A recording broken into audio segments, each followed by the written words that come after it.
What's up mga kapuso? Ito pong muli ang inyong lingkod upang magbahagi ng mga kapanapanabik na ganap po dito sa abot kamay na pangarap.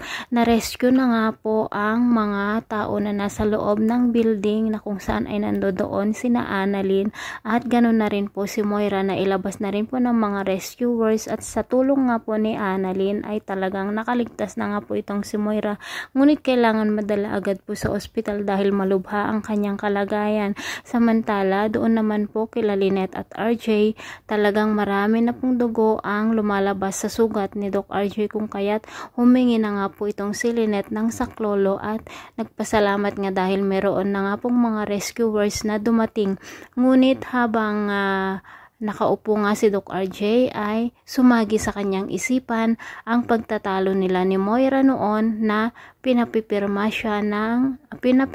niya si Moira ng annulment papers kung kaya't dito na magsisimulang maalala ni Doc RJ ang lahat na hindi na nga niya mahal si Moira pero si Lynette na ang kanyang mahal.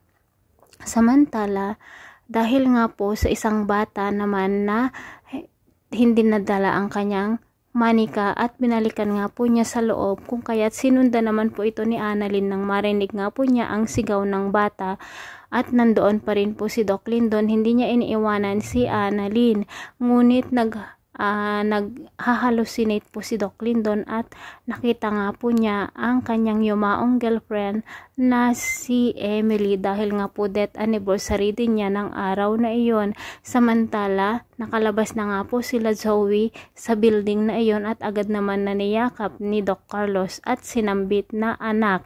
At dito na nga po nagtaka ang lahat ng mga tao na nakarinig sa sinabi ni Dr. Carlos at dito na nga kaya mabubunyag ang kanilang lihim ni Zoe. Ano kaya ang gagawin ni Harry kapag malaman niya na kapatid nga niya si Zoe?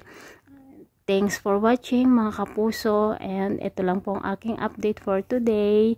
See you on my next video at sana po makaligtas si Doc RJ at ganoon na rin po sina Annalyn. Sana makalabas sila ng ligtas sa building na iyon at sana hindi pa po guguho. Nang sa ganoon nga po ay magkasama naman sila Doc RJ at Annalyn. Pero ang alam ko dito mga kapuso, si Annalyn ang magdodonor ng dugo dito kay Doc RJ dahil marami na nga pong dugo ang lumabas sa kanyang katawan. Thanks for watching. Bye bye.